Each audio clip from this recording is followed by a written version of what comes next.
We are all in that voice. And once you receive that voice within yourself, then the voice within you becomes the voice of the infinite. It told Elijah to go forth and make Elisha his prophet. It told Elijah to go forth and appoint another one king. And everything he did worked. Every time the voice says to you, do this, if you recognize it as the voice of the Spirit of God in you, you are listening to your very being. And whatever you do is ordained. It is the Lord building your house. It must succeed, because I am success already.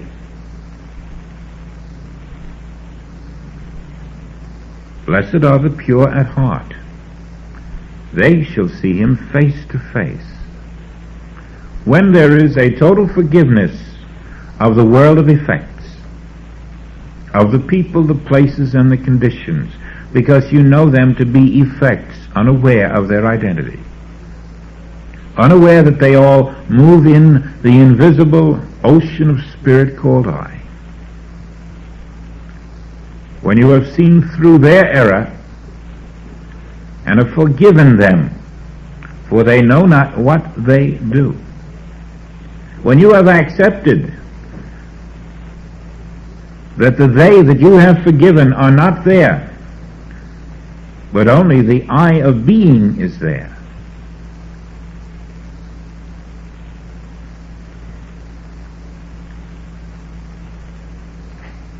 then you are realizing oneness with the infinite. And no good thing can be withheld. For all that I have infinitely must flow through the realized I. Wherever you have accepted I am all there is no foe, no enemy. There are no negative qualities in the world. There are no errors. There is no evil.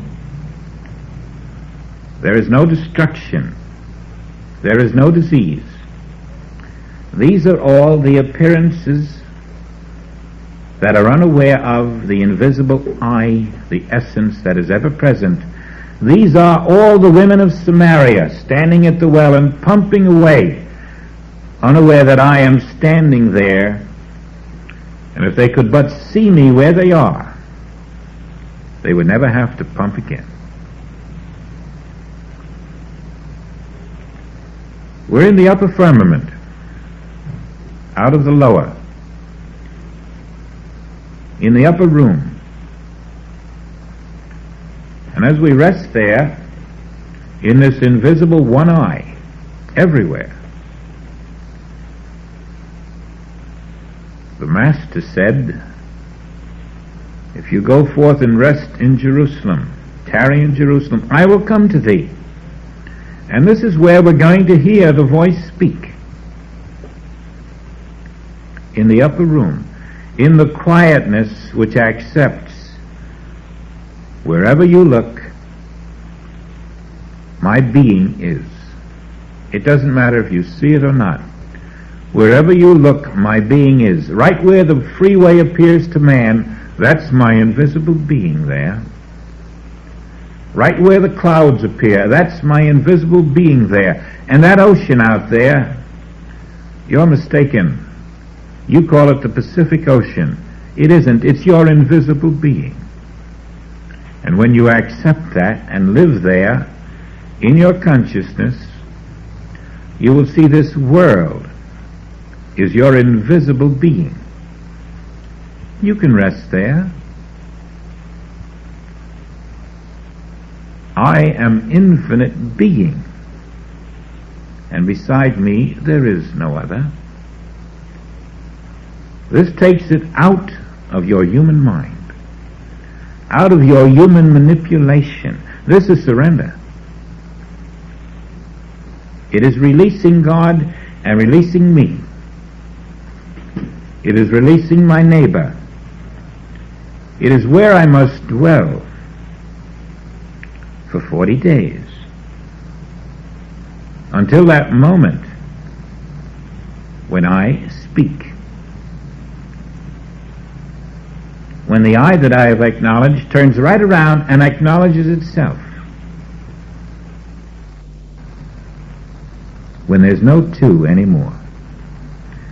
There's not I and me. There's not I and you. There's not I and him and it. There's only I. And it is I. Everywhere. The whole world becomes hundreds of thousands and millions of concepts all about the one I that I am everywhere. And when you practice this first with each person, so that when the doorbell rings and you let a person in, before you open the door, no, this is I. Invisible I is here.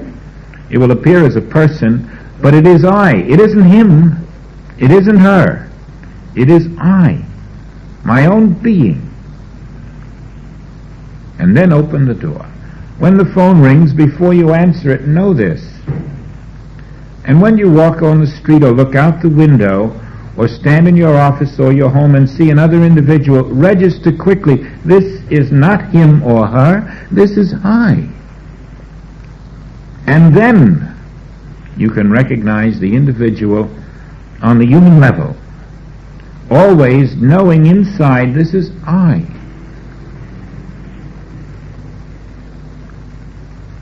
Until you begin to expand your network of knowledge of I. Everywhere is I. What? Am I a horse down the street? Yes. You're the I which makes possible the appearance called horse. You're the I which makes possible the airplane in the sky. You're the I which makes possible the rain and the snow and the sunshine. Without the I of you, none of these things could be. There's nothing on this earth that's possible without the I of you. And if you're not separated from that I, nothing on this earth can be a power over that place where you appear.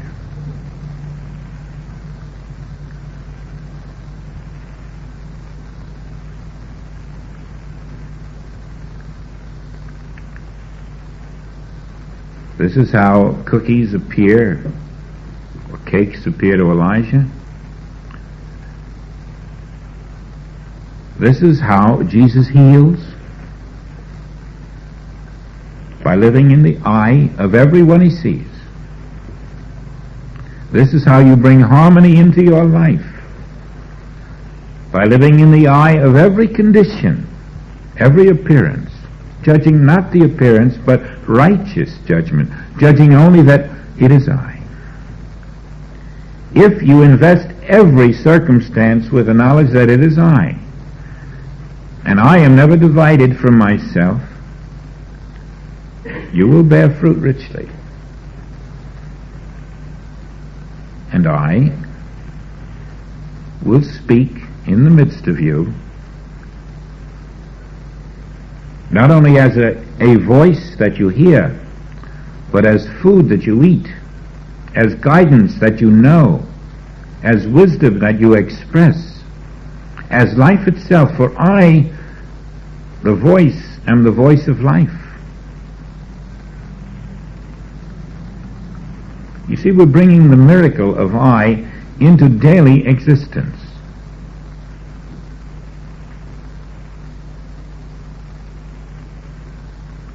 Even when you speak to another, you will feel the motivation of I behind your words. You will know you are expressing the voice, letting the voice express itself through you. You will find resentment goes away, because I, the voice, am never resentful, anger will begin to diminish, because I, the voice, am never angry. You will find yourself forgiving, because I, the voice, always forgive them. They know not what they do. You will find yourself loving and understanding, because I, the voice, am the voice of love and understanding. I begins to be the living self of you everywhere. Don't be afraid to die to this limited self and be born to your unlimited self. That's the whole purpose of mystical I.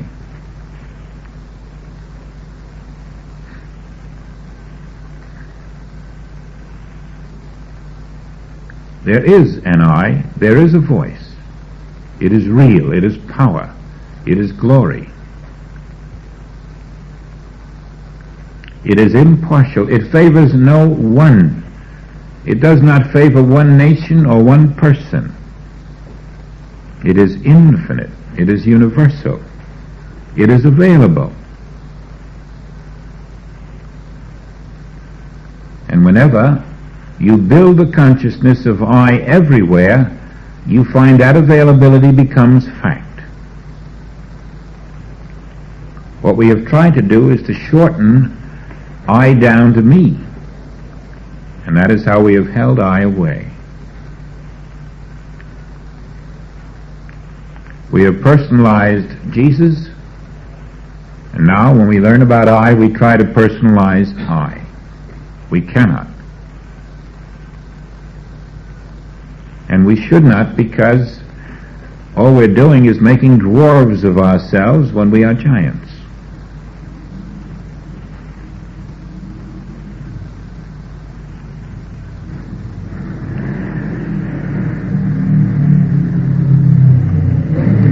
Let's meditate a moment before we take a little intermission.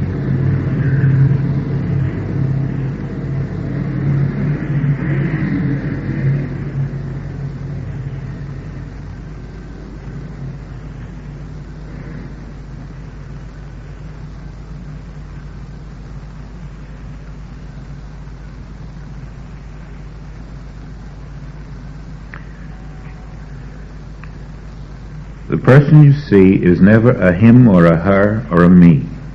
It is the I of you, seen through a glass darkly as a concept called form. Everything you're looking at throughout the world is the I of you, seen through a glass darkly as a concept called form, person, place, thing, or condition. None of it is there. Only the I of you is there. And the I of you is mighty. The I of you is pure. The I of you is God expressing everywhere. One, indivisible, infinite self. This ocean of spirit is invisible to human eyes, and do not be fooled by the fishes swimming in it. Know yourself to be the invisible ocean of spirit, and then dwell there in consciousness frequently enough during the day so that you start the habit of identifying everything you see as the invisible ocean of spirit, which is your name, I.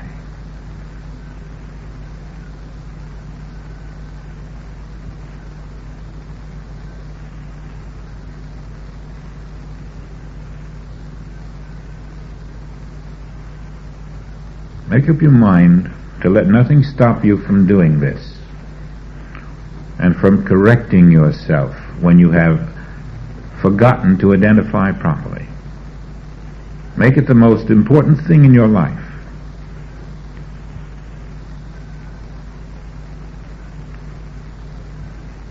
You won't have to worry about how to get out of a body. you will know that I am already everywhere as the invisible essence.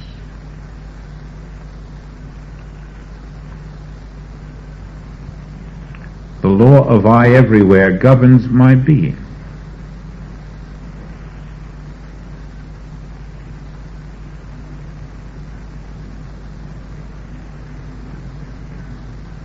I'm not a branch, I am the tree. I'm not a wave, I am the ocean. I'm not a spark, I am the infinite self. I am the tree of life.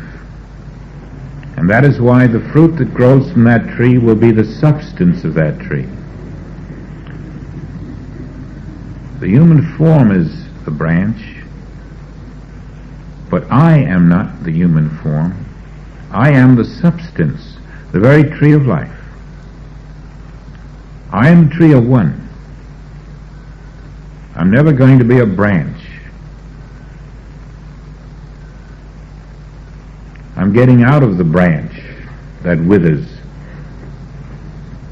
I'm getting out of the healthy branch that dies. I am not the branch that is cut off or the branch that stays on. I am the complete and total tree of life. There is no other. I am that one. Everywhere. Behind all things you will find I am.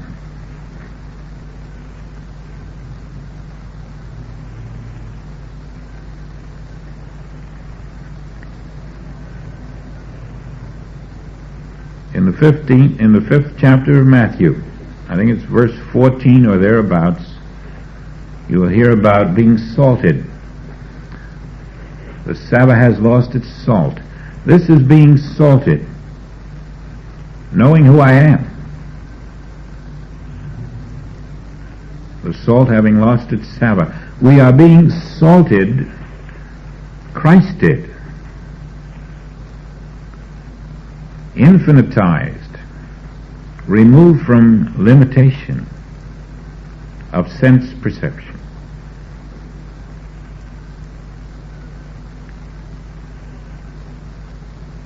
You won't do this 24 hours a day, but if you do it for a few minutes, it begins to do itself.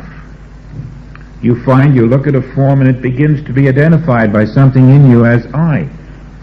And then you'll notice the person's eyes begin to sparkle. There's a twinkle at the corner of the mouth, and lo and behold, so are you.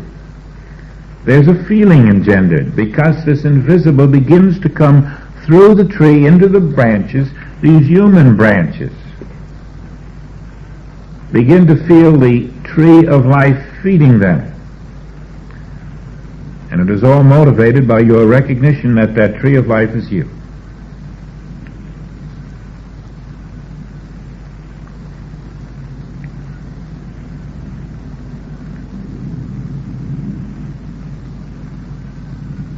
We let go, really let go, because I, the infinite, can run its own beautiful universe right now.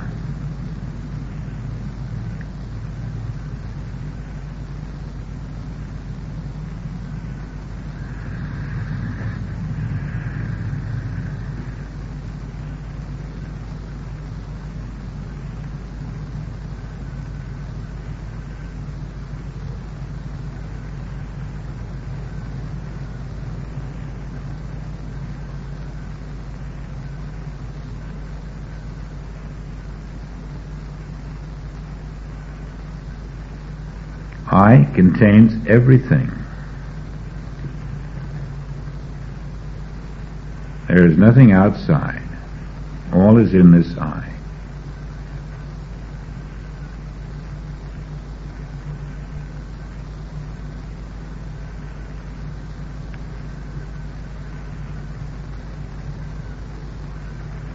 When I is real and you trust this I, you'll find how effortless it is to get the water out of the well.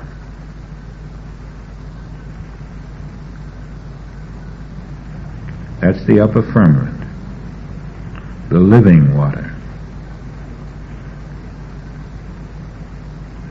Right where you are then, I am. And I am you. Right where your neighbor is, I am, and I am you there. And everywhere anyone is, I am, and I am you there. I am never a person, I am always you. And your name is always I. One infinite fabric.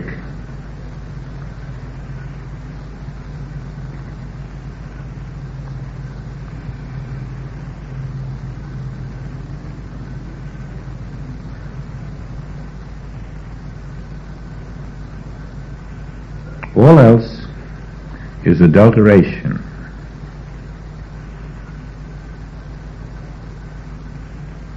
Dividing his name, piercing his garment, reluctance to let there be only the one infinite life.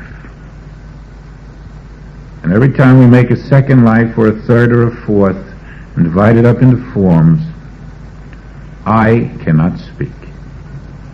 For there are no ears to hear my voice.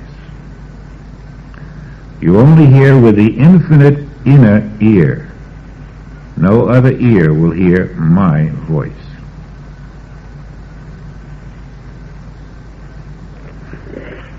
We'll rest for a moment. I think we have some more things that can help today. Let's consider again some phrases we've gone over so many times and see how they are all saying the same thing. Seek ye first the kingdom of God and his righteousness. Now that kingdom of God and his righteousness is I, the Spirit of God in you. And all things will be added unto you. Again, we are told in the Lord's Prayer, thy kingdom come, thy will be done. And we know that the will expresses in the I, which is in the midst of your being. This little book was given to me. It's called the Soundless Sound. I'm not looking anywhere for it again because it was written in 1911. But right here on our little earth, in the back it says that the Order of the 15 is a non-sectarian spiritual movement for the advancement of Christian mysticism. The order is not an organization. It says monthly lessons will be sent. 1911, by a doctor in Los Angeles. And in here is this beautiful phrase which is just like the Lord's Prayer.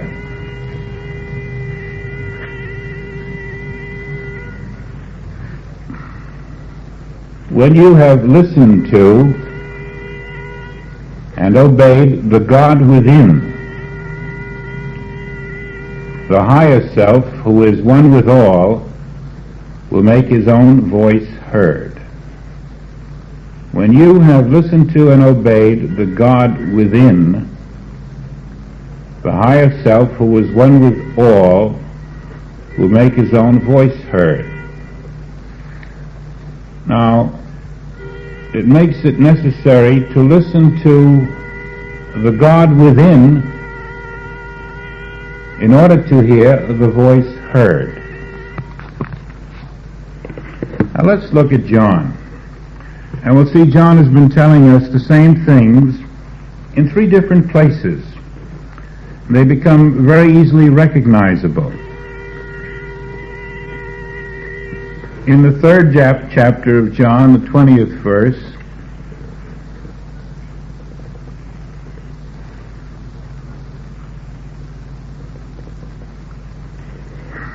'29th verse. He that hath the bride is the bridegroom, but the friend of the bridegroom, which standeth and heareth him, rejoiceth greatly because of the bridegroom's voice. Now you see that bridegroom's voice? When you hear the voice, you are joined. You're in union. You see, the keys are dropped in Scripture that way. The bridegroom's voice is that which you hear, which takes you in union with the One.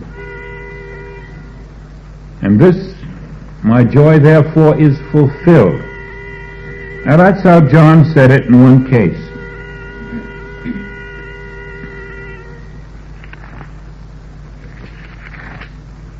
In the 10th chapter, verse 4, when he putteth forth his own sheep, he goeth before them, and the sheep follow him, for they know his voice.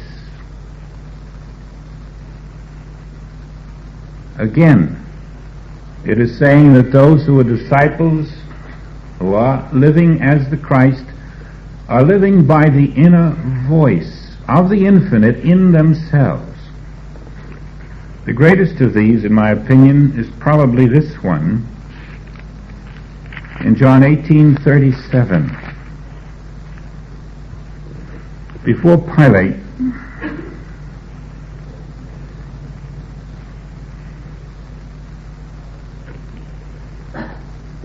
said therefore unto him, Art thou a king? And then Jesus answered, and this we must see now, this Jesus who is answering is already I, nothing else. Jesus has attained the realization of the inner I, and then is known to himself as I, and speaks as I, and accepts no other self. That's the willingness to give the form to the crucifix. Because I am spirit, and I will prove it because I'm not a form. I'm not spirit and this form. You can have the form. I am I. And therefore when Pilate says, Art thou a king? Jesus answers, and this is I responding. And I says, Thou sayest that I am a king. To this end was I born.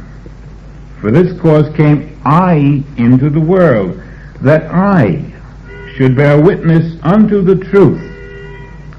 And every one that is of the truth heareth my voice. The voice of I in you is the truth. If you want the truth, to live the truth, to be the truth, you must hear the voice of I within you. And this is by the Master. Now when you see a book called The Master Speaks, that means I within you speak. I within you am the Master. Always we were being led to I in the midst of us. Now finally, in Joel's chapter today, I speaks. On page 85 you will see this. Be not afraid, it is I. I that is speaking to you is the I of the army that is marching against you. And right there we have a statement that no one could make unless the experience that I is the invisible reality of everyone on the earth. I is the army that is marching against you. What's the difference what that army is? Whether it's persons, things, or conditions. I is the identity of that which you have called the army. When you know that, there's no army there anymore, there's only I. When you know that I is the identity of all things, then what you've been calling the problem must be a lie, because I is there and not the problem. Now if you say the problem is there, you're denying that I is there. When you know I is there, you know the problem isn't there. Whatever the problem, it is your misbelief or unawareness of the infinity of the I of your own being.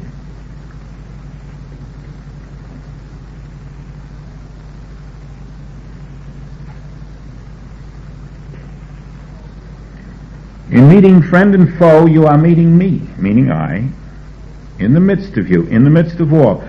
Recognize there is one divine selfhood. You will soon see the only enemies you ever had consisted of your own belief in a selfhood separate and apart from I. The moment you have peopled this universe with the invisible I, these forms will have no terror or fear or any form of antagonism toward you. Every problem, every enemy, every discord is the belief that there is something out there that is not I, but only I is there. And so as you become more conscious that I is there and not that something, you will be recreating your world out of the false human sense of things until only I is there without a second in your consciousness. And then your consciousness will make itself visible as the truth of that. You're building a new fabric in your universe.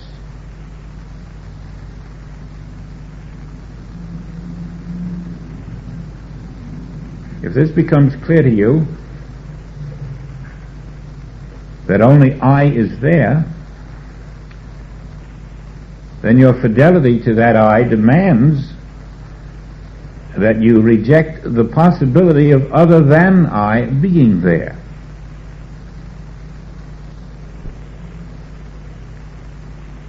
These are working tools.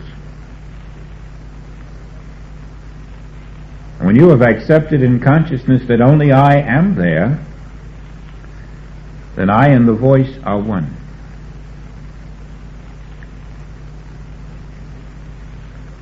It is the voice of your soul. It is the infinite voice of God functioning in every movement of your day.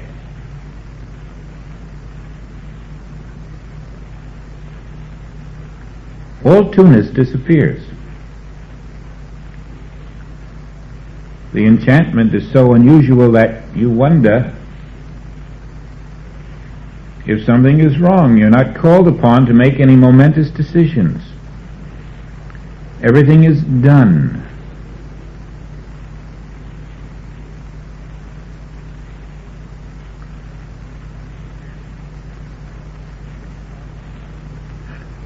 Do you notice how the shadows begin to move away? There are no shadows. There's only one complete self which cannot cast a shadow.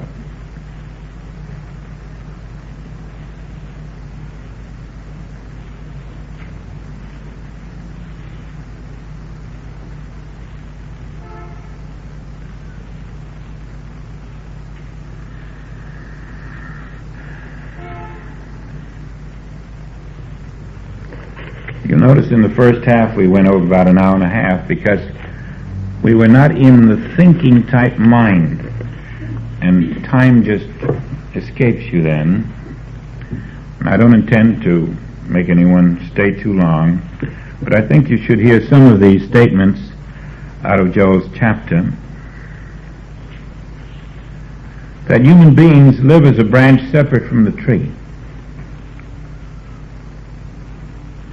It doesn't say some human beings, or that good ones do not live as a branch separate. It says human beings live as a branch separate from the tree. There is birth and death, and the very birth itself is the forerunner of the death that is to come. Well, we normally say, well, of course, everybody knows that. But then comes the great statement, there is only one way in which this can be overcome. There is a way in which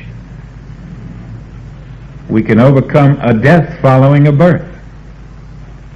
And that is to realize that since we are a branch of the tree, We are one with the tree, and we have no branch life. Now you see, you have thought, and I have thought, that this is my life. Well, that's like a branch thinking it has a life. Maybe the next branch has another life. And maybe the tree has a different life. But how could your life and my life be different? If they are, we're two mortal beings, and we are under the illusion of separate lives, different lives. But you don't have a different life than mine, nor do I have a different life than yours. There are no two people who have different lives, because we are all the life of the tree. Every branch is the life of the tree. There is no separate branch life.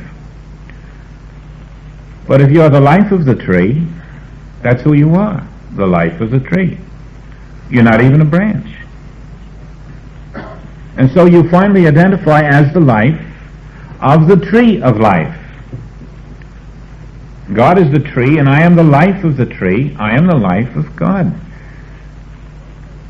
But my friend and my enemy are both that same life. It doesn't make any difference what they're called or what they appear to be. They are that life. But that life is my life.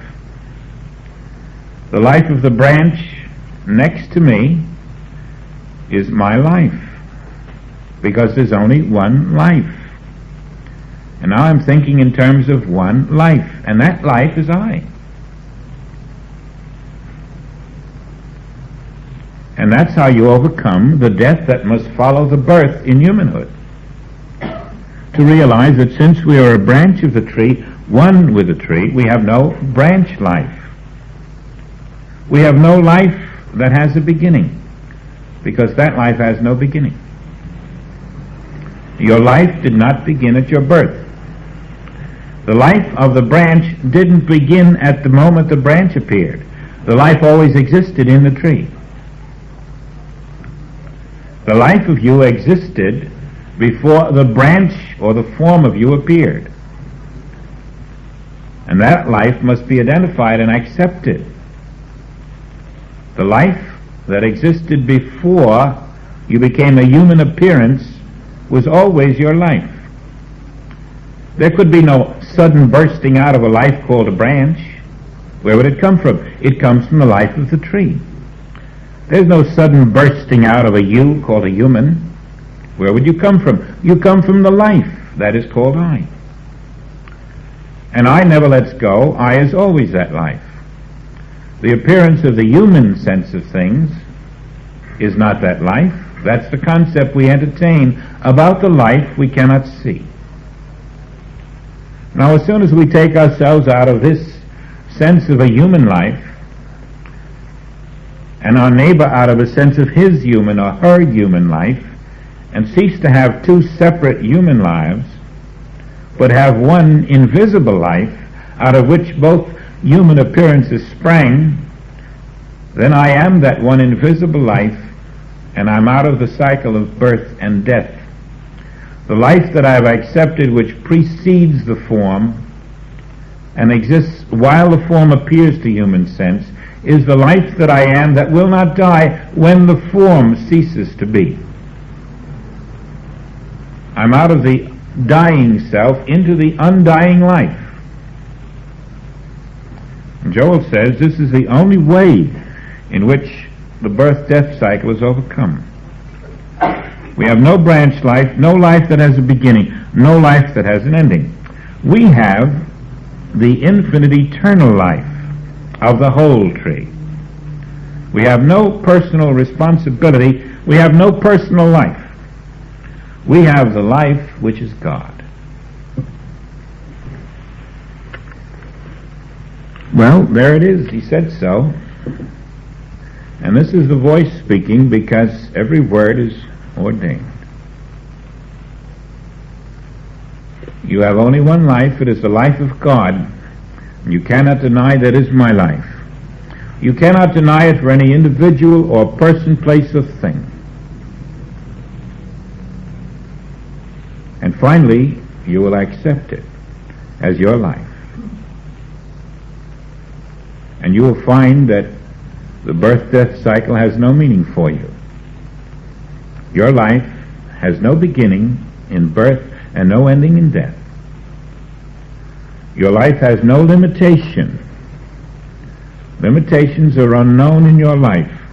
They only appear in that form where there is no acceptance of the one infinite life. When the consciousness opens to encompass the one infinite life as its own, then the form is fed by that consciousness of the one infinite life. And it finds that greater vision, that greater health, that greater abundance, all the greater things which are the infinite life expressing. The consciousness becomes the bridge from the invisible to the visible. And then life invisible expresses through the consciousness into the visible form as the harmony of existence. But never do we accept ourselves to be the form. We are always the life without beginning or end, everywhere. Don't slice it off and make it a fragment for you. Accept it as yours everywhere. I want to review our important homework, because I have discovered within myself that unless I do this, I really have no right to feel that I'm serving the Spirit. Wherever you look, you are. And you are always invisible. Wherever your eye sees, there are visible forms, and they are never you, and they are never him or her. They are always your invisible self. Its name is I. Learn to identify that way every part of the day. Wherever you are, whether it's a desk or a wall, a floor or a ceiling, even if it's inanimate, recognize there is no such thing as matter there. There is only invisible spirit, and it is I. Don't be concerned about the human mind, which might think this is a strange procedure. That human mind is part of the dying self. I am not bounded by a human mind. And when you get the feel of the invisibility of yourself, you'll see that I walks through the wall, because I am there and there is no wall. I walks on the water because I am there and there is no water. I am never sick because I have no material form. I walk through the fire because the fire isn't there, I am. I walk through death because death can never be. I am life. Let omnipresence of I be your religion. Let the omnipotence of that I be the power which animates all of your thought, all of your activity. And let the intelligence of that I show you the truth that underlies every visible thing in this universe. You'll find, as Joel said, we're discovering the secrets of outer space because there are no secrets. Isn't outer space in God? Isn't God I? Isn't outer space in I? Well, of course I know the secrets of outer space. They must be revealed as I reveals them. For I is the wholeness, the allness of your being.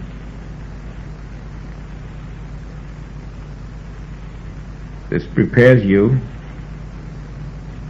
for that great miracle of the temple not made with hands.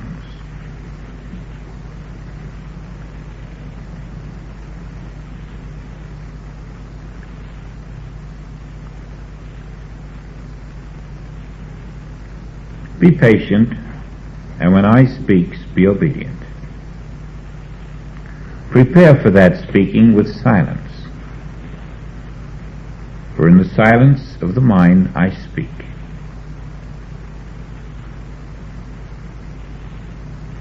Do the exercise.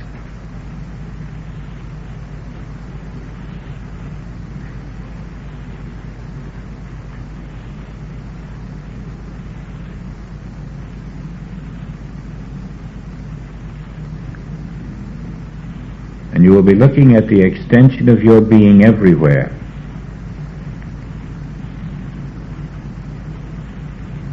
Learning why the Father said, beside me there is no other.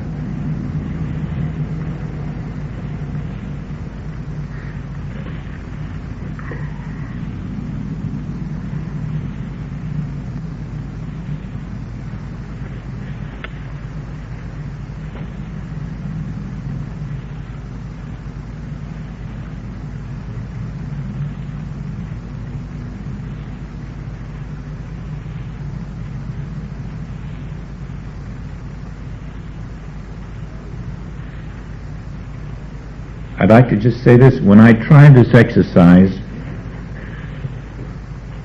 just on simple things, it was quite enlightening to notice how they seemed to come alive.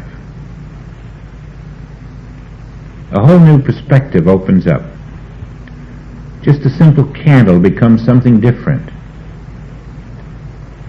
Everything becomes a radiant living object when you know that the invisible eye is all that's there, and I'm looking at it through a glass darkly, seeing it as a candle, as a knife, as a fork. The world becomes alive. That's what it is. The one invisible life.